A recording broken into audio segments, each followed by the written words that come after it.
Hello friends, मैं doctor उपासना त्यागी welcome करती हूँ आप सभी का अपने YouTube channel doctor mom remedies में। आज की वीडियो में हम बात करने वाले हैं कि आपकी अगर प्रेगनेंसी खराब हो गई है, आपने कोई अबॉर्शन पिल खाई है या फिर आपने डीएनसी कराया है या आपका मिसकैरेज हुआ है, कोई भी रीजन से प्रेगनेंसी में लॉस हुआ है, तो क्या उसके बाद सी सेक्शन ही होगा।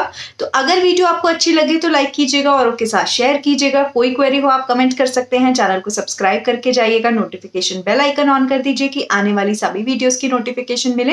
और अगर आप चाहें तो मुझे इंस्टाग्राम पर भी फॉलो कर सकते हैं। तो चलिए वीडियो को स्टार्ट करते हैं। बहुत बार इस तरह के कुछ कमेंट्स आते हैं। कुछ कमेंट्स ऐसे होते हैं जिनके ऊपर लगता है कि वीडियो जरूर बनानी चाहिए, और कुछ कमेंट्स ऐसे होते हैं जो मुझे लगता है कि शायद किसी फीमेल के अंदर या कुछ महिलाओं के अंदर ये डाउट हो सकता है या उनके मन में ये कंसर्न हो सकता है, तो उसके ऊपर भी वीडियो बनानी चाहिए। तो उन्हीं में से आज का जो ये टॉपिक है वो है कि मुझे एक कमेंट रिसीव हुआ था कि मैम अगर हमारी डीएनसी हुई है तो क्या हमारा सी सेक्शन ही होगा। देखिए, उनको किसी ने बोला ऐसा कि ऐसा होगा, पर आपको एक बात समझने की जरूरत है कि कोई भी डॉक्टर आपको ये नहीं बोल सकता कि आपका सी सेक्शन ही होगा या आपकी नॉर्मल डिलीवरी ही होगी। आपके जो डॉक्टर आपको देख रहे हैं वो आपकी कंडीशन को देख के, आपकी हेल्थ कंडीशन कैसी है, आपकी प्रेगनेंसी कैसी है और आपकी कुछ पास्ट हिस्ट्रीज भी देख सकते हैं, या वो ये देख सकते हैं कि आप मेंटली कितने स्ट्रांग हैं, आपको सी सेक्शन ईजी लगता है या आपको वजाइनल डिलीवरी ईजी लगती है। बहुत सारे फैक्टर्स को देखकर आपको एक्सपेक्टेड बताते हैं कि आपका ये हो सकता है। बट ऐसे भी केसेस हैं जहां पे क्लियरली बोला हुआ था कि पेशेंट का सी सेक्शन होगा बट वजाइनल डिलीवरी होगी, नॉर्मल डिलीवरी होगी। और ऐसे भी केसेस हैं जहां पर नॉर्मल डिलीवरी बोला हुआ था, पूरे 9 महीने बोला गया कि इस पेशेंट का नॉर्मल डिलीवरी होगी बट इमरजेंसी सी सेक्शन कराना पड़ा।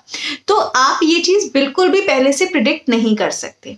ये कौन प्रिडिक्ट कर सकता है? आपके डॉक्टर्स, और आपके डॉक्टर्स भी आपकी कंडीशन को देखकर एक आपको मैक्सिमम क्या पॉसिबिलिटी है और क्या आपके लिए सही है उसके बेसिस पे आपको बता सकते हैं। अदरवाइज डॉक्टर्स के ऊपर भी भगवान है और उनके बेसिस पे जो डिसाइडेड होगा जिसकी लाइफ में वैसा ही डिलीवरी होगी उसकी।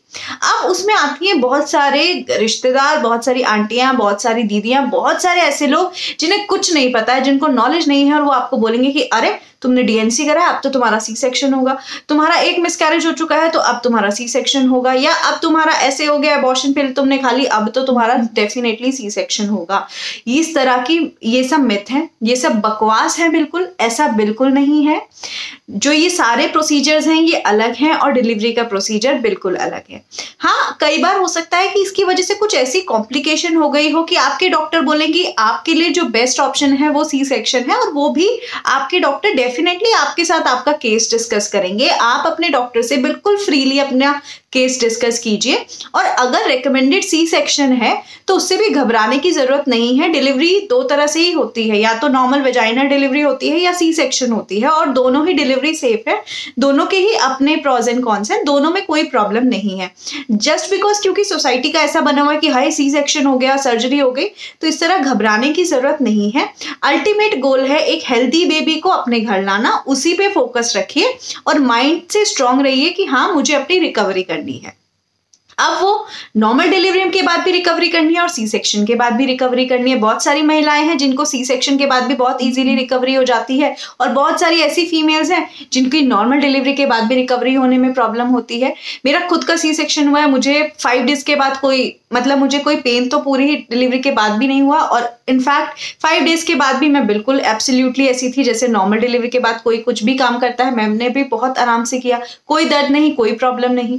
तो ये सब माइंड सेट होता है कि कौन कितना पेन बियर कर सकता है, सब चीजें इस पे डिपेंडेंट है। बट इस तरह की किसी भी तरह की जो मिथ्स हैं या ऐसी सलाहें, ऐसी बातें जो आपके माइंड की टेंशन लेना, इस तरह की बातें सुनने की जरूरत नहीं है। अगर आपको कोई क्वेरी है आप अपने डॉक्टर से बात कीजिए, अदरवाइज आप कमेंट कर सकते हैं।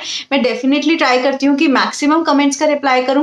कई बार कमेंट्स का रिप्लाई बहुत लेट भी हो जाता है क्योंकि बहुत सारे कमेंट्स आते हैं, तो कमेंट्स पीछे होते चले जाते हैं, और कुछ लोग दूसरे के कमेंट में कमेंट कर देते हैं तो मुझे उनका कमेंट रिसीव ही नहीं होता है, मुझे पता ही नहीं चलता है कि आपका कमेंट आया। कई बार मुझे बहुत दिन बाद दिखता है, ऐसा भी हो जाता है, लेकिन मैं ट्राई करती हूँ कि आपके कमेंट्स की रिप्लाई करूं। तो जो मेन टॉपिक है उसका आप याद रखिए। ऐसा बिल्कुल नहीं है कि अगर आपने डीएनसी कराई है या बच्चेदानी की सफाई कराई है या कोई भी ऐसा प्रोसीजर कराया है जिसमें यूट्रस की लाइनिंग की क्लीनिंग हुई है या यूट्रस इन्वॉल्व हुआ है तो उसके बाद आपका सी सेक्शन ही होगा, ऐसा बिल्कुल नहीं है। सी सेक्शन होगा या नहीं होगा बहुत सारे फैक्टर्स हैं, उस पर डिपेंडेंट है, और वो 9 मंथ की जर्नी के बाद ही कोई डॉक्टर बता सकता है कि क्या होगा। सो आई होप ये जो वीडियो है इसमें आपकी जो क्वेरी थी वो कंप्लीटली दूर हो गई होगी। फिर भी कोई क्वेरी हो आप कमेंट कीजिएगा, वीडियो अच्छी लगे लाइक कीजिएगा, शेयर कीजिएगा, और मेरी रिक्वेस्ट है प्लीज आप चैनल को सब्सक्राइब करके जाइए, चैनल को और लोगों के साथ शेयर कीजिए जिससे और भी ज्यादा मोटिवेशन मिले इस तरह की वीडियोस बनाने का।